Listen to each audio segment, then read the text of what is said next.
जय हिंद। मैं assistant professor doctor Nishi Raghav Swami Vivekanand Subharti university से। तो जो अभ्यर्थी LT grade assistant professor UGC NET, TGT, PGT, NVS, KVS, CTET किसी की भी तैयारी कर रहे हैं उनके लिए स्पेशल हम कुछ आज लेकर आए हैं। तो आज हम चर्चा करने वाले हैं एक प्रसिद्ध उपन्यास देवरानी जेठानी की कहानी, जो गौरी दत्त शर्मा द्वारा 1870 में लिखी गई। और इस कहानी का प्रकाशन जो हुआ मेरठ के जिलाई छापाखाना द्वारा हुआ। और उस समय किसकी सहमति मिली, उस समय की अगर सहमति की बात करें तो उस समय के तत्कालीन गवर्नर ब्रिटिश केमसेन द्वारा सहमति से ये उपन्यास जो है प्रकाशित हुआ। आगे कथा सार पर हम प्रकाश डालते हैं, भूमिका पर सबसे पहले चर्चा कर लेते हैं।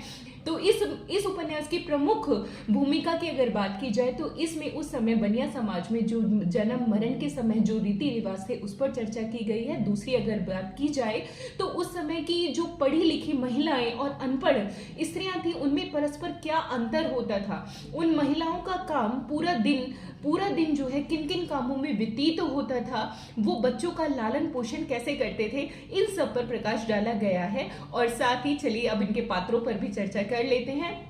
इस उपन्यास का केंद्रीय पात्र जो है वो सर्व सुखलाल है। ये एक बनिया थे और मेरठ में आढ़त की इनकी अपनी दुकान थी। इनके बड़े बेटे का नाम दौलत राम था, छोटे बेटे का नाम जो है वो छोटे लाल था। और इनकी बड़ी बेटी पार्वती और छोटी बेटी सुखदेई इनकी छोटी बेटी थी। आगे समय व्यतीत होता रहता है। दौलत राम जो है वो पढ़ने लिखने में इतने ज्यादा अच्छे नहीं थे, तो वो अपने पिता के साथ आढ़त की दुकान पर जाने लगते हैं। वहीं बड़ी बेटी पार्वती का विवाह कर दिया जाता है।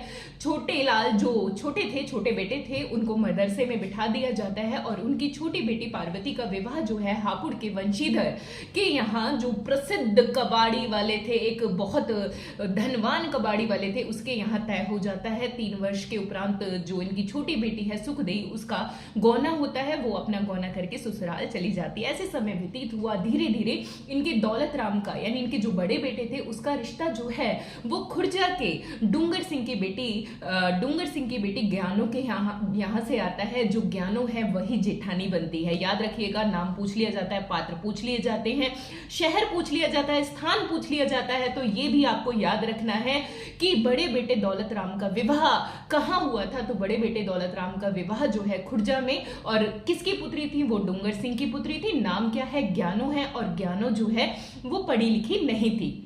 वहीं छोटे लाल की अगर बात की जाए तो छोटे लाल का विवाह जो है वो गुरुग्राम में एक तहसीलदार की बेटी आनंदी के यहाँ आनंदी से होता है।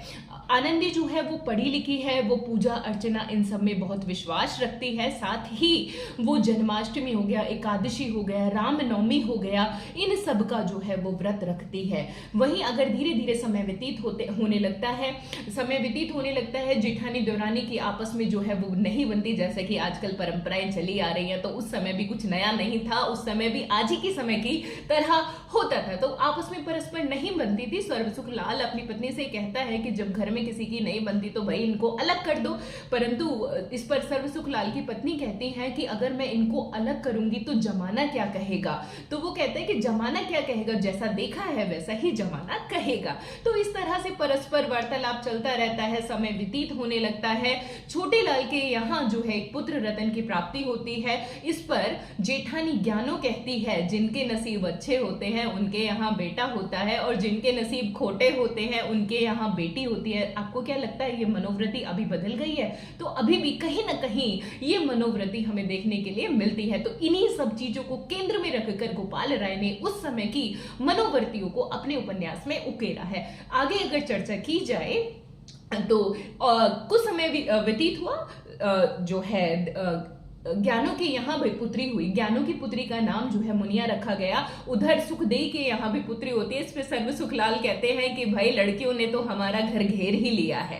तो और आगे समय व्यतीत होने लगता है। छोटे लाल के यहाँ एक और पुत्र होता है और जिसका नाम मोहन रखा जाता है। बड़े बेटे का नाम नन्हे रखा जाता है। छोटे लाल चाहता है कि मैं नन्हे को ना जो है अंग्रेजी पढ़ाऊंगा और इसको रुड़की भेजूंगा। इस पर आनंदी कहती है भाई मैं इसको रुड़की वुड़की नहीं भेजूंगी, मैं इसको वकील बनाऊंगी। और वहीं दौलत राम के यहाँ भी एक पुत्र का जन्म होता है जिसका नाम कन्हैया रखा जाता है। धीरे धीरे समय और व्यतीत हुआ, बच्चे बड़े होने शुरू हो जाते हैं।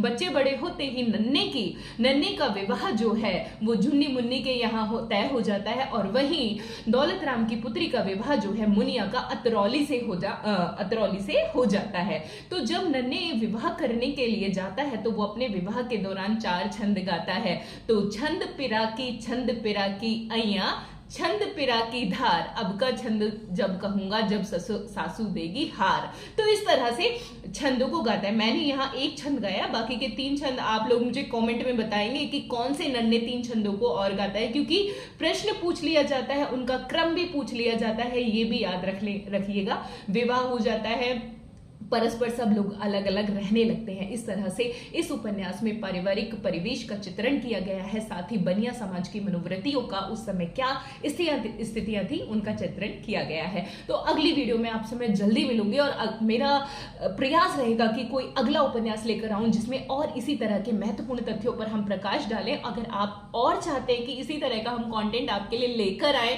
तो प्लीज कमेंट में आप सभी बताइएगा कि हाँ मैम ये वाला उपन्यास आप लेकर आइए, इस वाले उपन्यास पे अभी हमें चर्चा करनी है। तो मिलते हैं नेक्स्ट वीडियो में, और याद रखिए भूलना नहीं है सब्सक्राइब करना डिपार्टमेंट ऑफ लैंग्वेज का चैनल सुभाटी यूनिवर्सिटी। जय हिंद।